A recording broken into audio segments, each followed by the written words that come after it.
uit. Zo. Zeg, wat heb ze nu allemaal in de viool laten duien? Wat is dat voor zwijnerij? Dat is geen zwijnerij, dat is hartstikke gezond. Ah. We zitten in de gevaarlijke leeftijd, Twan. 50 plus. Dan heeft me supplementen nodig. Wat ga je met de versolie? Als er maar één ding zet, dan moet je daar met geen eens mee, ja. Op je kanaal. Dat is voor te slikken. Dat is hartstikke gezond. Slikken de Japanners ook. Die moeten 100 en niet de maand. Ja, het zou natuurlijk geweldig zijn als je door het slikken van een paar vitaminepilletjes per dag gezond en fit kon blijven. Maar zo simpel is het gewoon niet. We lezen er elke dag wel over.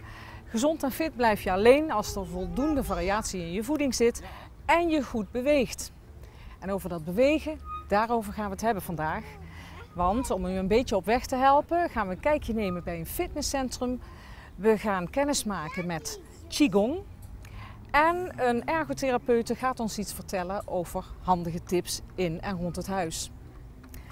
En ja, ik moet ook een paar kilo kwijt. Dus als u nou even deze aflevering bekijkt, dan ga ik nog even verder met in het zweet werken.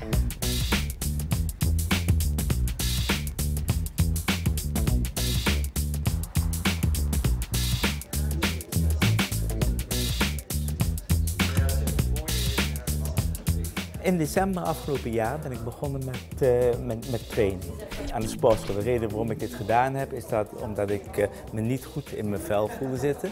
Ik voelde me dik worden, pafferig, loom, ik had geen energie. In combinatie met de voeding en vlogen de kilootjes er vanaf. En ik ben inmiddels dus 8 kilo zijn er vanaf en dat maakt mijn enthousiasme alleen maar groter om door te gaan. Goedemorgen, we gaan beginnen. Tot en met. Ja goed, het woord fitness zegt natuurlijk al een hele hoop. Dus wat kan fitness voor je lijf doen? Ervoor zorgen dat je bewegelijker blijft. Ervoor zorgen dat je krachtiger blijft, dat je stabieler blijft. Dat je een betere conditie hebt natuurlijk. En dat alles samen zorgt voor een hogere belastbaarheid van je lichaam. Nou, een goede fitnesstraining die bestaat uit een combinatie van spierkracht, uithoudingsvermogen en cardio-fitnesstraining. Het is heel belangrijk dat 50-plussers aan hun conditie werken. Zeker in de huidige maatschappij, waarvan de 50-plusser verwacht wordt dat hij tot zijn 67ste mag blijven werken, moet hij er eigenlijk wel voor zorgen dat hij in een goede conditie blijft. Ja. 6, 7, links, rechts, links, ombuigen en doorstappen.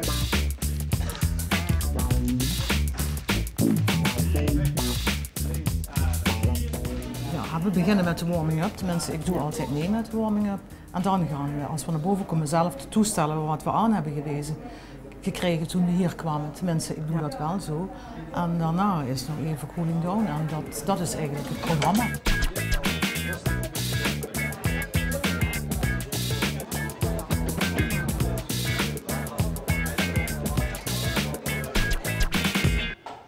Goed zo.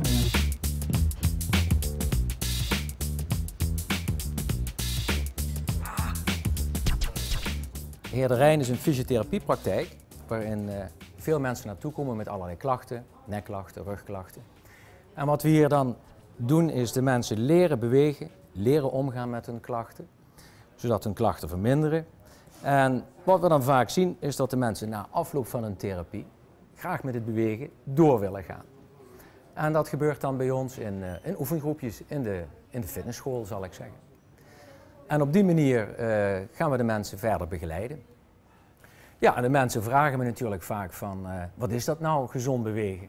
Nou, gezond bewegen, daar gaan we hiervan uit, je moet 30 minuten per dag matig intensief bewegen.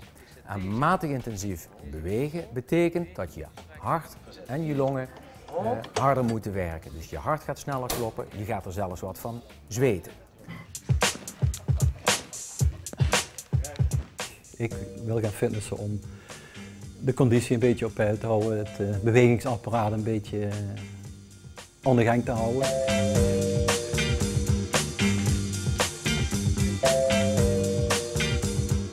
Conditioneel, als je dat iedere week doet, dan merk je op een gegeven ogenblik als ik een week niet geweest ben. Als je hier aan het sporten bent, dan houden je in de gaten.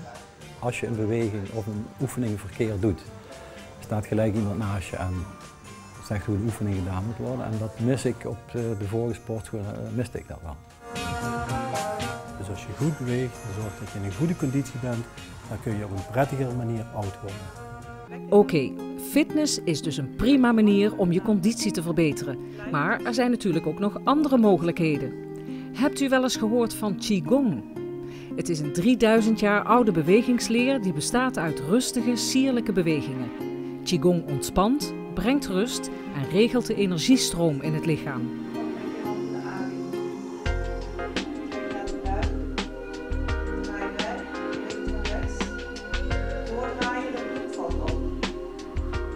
Ik was met de FUT, 62 was ik, en toen dacht ik wil op een andere manier met mijn lichaam omgaan. Niet meer alleen via mijn hoofd, maar met mijn lijf. En toen heb ik gegoogeld en toen kwam ik de witte kraanvogel tegen en Emmy. En ook dat ze wel lessen buiten geeft. Qigong kende ik niet, nooit Tai Chi wel, Qigong niet. Proefles genomen. En ik ben een ontzettende fan geworden van de Qigong. Ik doe het inmiddels 5 jaar. En het is ja, voor mij een absolute eye-opener hoe je met je lichaam kan bewegen.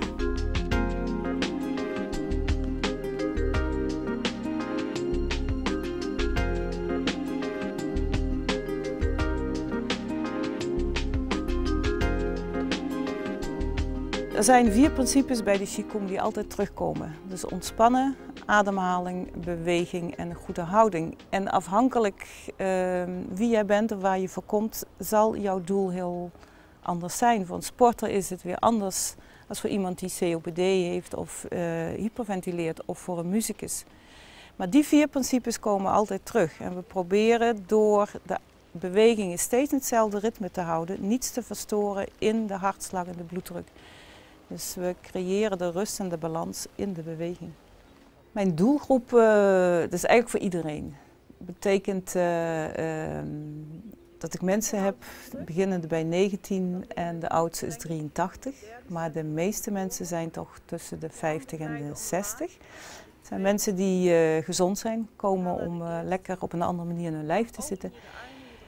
En er zijn ook heel veel mensen die of doorgestuurd worden door arboartsen of reumatologen. Dus mensen die in het herstellen zijn van ziekte, van burn-out. Maar mensen ook met Bechterew, ME, MS, fibromyalgie zijn er nogal wat. Het leuke is dat het dus echt helemaal doorpakt op je hele bestaan. Dus op je dagelijks leven. Dus hoe je omgaat in spannende situaties of als er stress is, dan hoor ik altijd een beetje de stem van Emmy. Staan, voel voeten, voel je hele voet, sta op de grond en buik.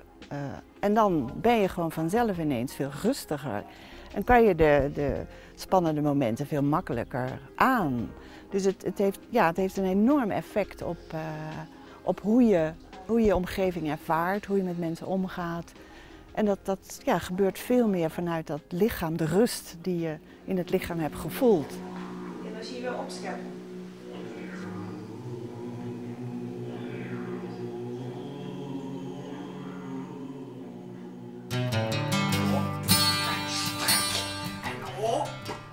Zeg jij het tegen? Dat hebben ze trouwens ook pillen voor je verzoek uit. Dat keupje zo die pillen die ik slik, Twijn. Lorenz, wie vief organisch en elastisch en van alles stikt door die been. Ja, als klein spreekt het in een ellesteek. Zeg, het doe in gods om de gordijnen touwen. Wat de lui aan het denken. Oh, gisteren met hun schat. Maak het dan niet gek.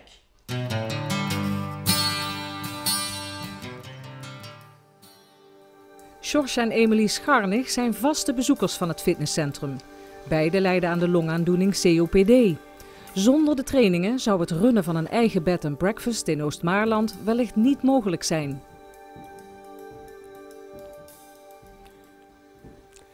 Hier is 5 jaar geleden begonnen. Hier zat ik. Sloot me helemaal af. Heel veel moeite met mijn eigen.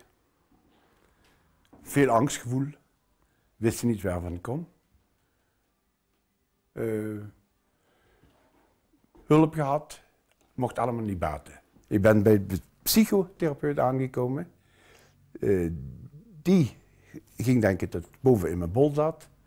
Na de hand heeft de dokter mij gezegd, probeer eens bij een longarts. Dan gaan we het zo van de andere kant bekijken.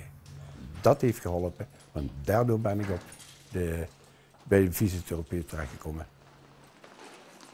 Stel dat je toch een chronische aandoening hebt, zoals een longaandoening, COPD bijvoorbeeld, hart-vaatziekten, reuma, zelfs bij bepaalde vormen van kanker, is het heel belangrijk om te bewegen. Dat is ook wetenschappelijk bewezen. Nou, en wat we merken dat ook heel erg belangrijk is, is het groepsgebeuren. Er zijn toch een beetje lotgenoten onder elkaar. Mensen herkennen de problemen die ze zelf hebben ook bij anderen. Zoals altijd bleek, Jos nogal bang was, dus ik dacht, ik laat hem niet alleen gaan. Ik ga altijd overal samen met hem naartoe, dus ik ging ook met Jos mee naar de therapeut. Wat bleek, toen ik daar kwam, had hij toch wel gauw in de gaten. Nou joh, luchtwegen zijn ook niet zoals het moet. En het testen bleek dat ik precies hetzelfde had als Jos. Wat uiteindelijk geresulteerd heeft dat we nou samen 2 keer in de week therapie doen. En we daar samen heel veel baat bij hebben. Kom op, ja. 1, 2, 3. Nou, ik ben zelf dan gespecialiseerd in de longaandoeningen. Daaruit is dus bekend dat mensen die bewegen minder ziekenhuisopnames hebben. Zelfs minder snel doodgaan. Bovendien verbetert de kwaliteit van leven. Je krijgt een betere conditie, betere spierkracht. Mensen kunnen gewoon veel meer ondernemen. Als je naar onder gaat. Keurig. Ja. 4 en los. Rustig blazen nu. Het COPD heeft me zo aangetast dat wij ons werk niet meer konden uitvoeren. En dat is heel jammer. Ja, we hebben nu samen een bed and breakfast. En dan kunnen we alles samen doen. We kunnen onze tijd zelf indelen. Als we moe zijn, doen we het wat minder. Hebben we veel energie, dan doen we wat meer. Als we de therapieën niet volgden of niet gehad hadden, dan hadden we dit nooit van elkaar kunnen krijgen. Door de therapie is het leven heel aangenaam geworden.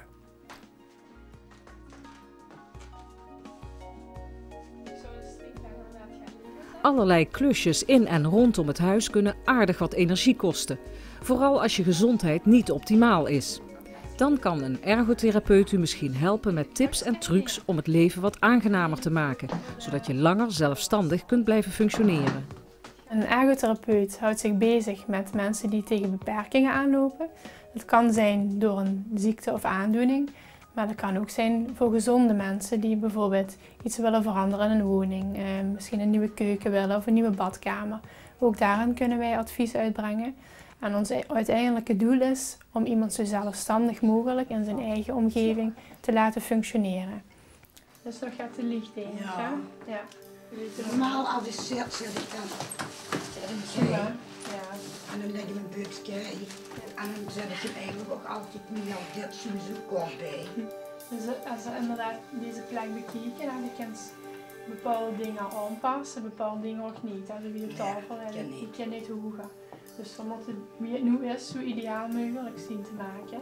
Dat je aan kunt werken zonder dat je heel veel klachten hebt. En die pak je zo vast, hè? Dus niet met de vinger, maar gewoon zo. Zet je er neer. Op het randje. En dan kun je deze schuiven. En die laat je. Ergotherapie is echt maatwerk. Dus iedereen is verschillend. Iedereen heeft zijn eigen lengte, gewicht, uithoudingsvermogen, maar ook kenmerken. En dat moeten weer overeenkomen met de omgeving. Dus ga één keer de deuk over de kraan. En dan gaat je eigenlijk hem zo.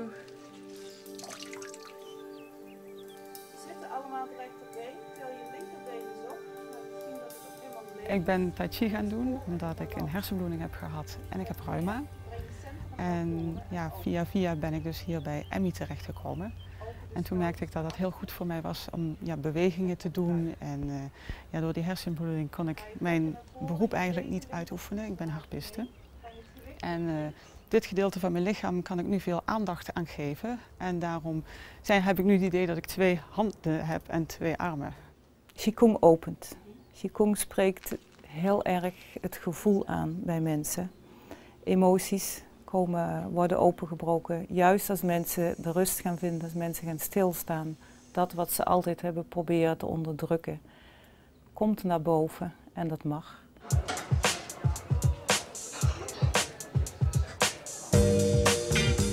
Als je iets aan je conditie wil doen, dan kost dat tijd. Gezondheid kost tijd. En als je geen tijd hebt, moet je tijd maken. Dat is de enige mogelijkheid om iets aan je gezondheid te doen. Het einde van de les is gewoon lekker een kopje koffie drinken. En dan even gezellig bij elkaar zitten babbelen. Ja. En misschien ook nog wel een mopje vertellen.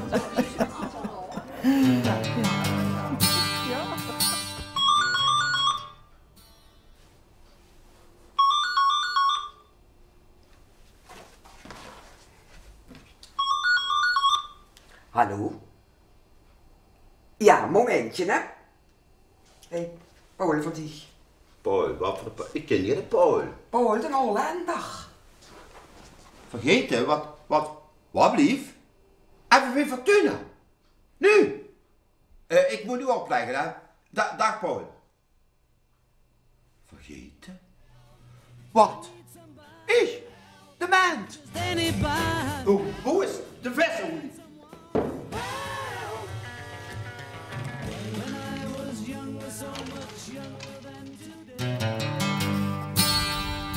Nou, ik hoop maar dat het goed komt met die twine. Dat sporten, dat hoeft helemaal niet zo duur te zijn. Dat kun je hier zien in Sportpark West met al deze apparaten. Maar er is ook een boekje van de gemeente waarin allerlei gratis sportactiviteiten staan.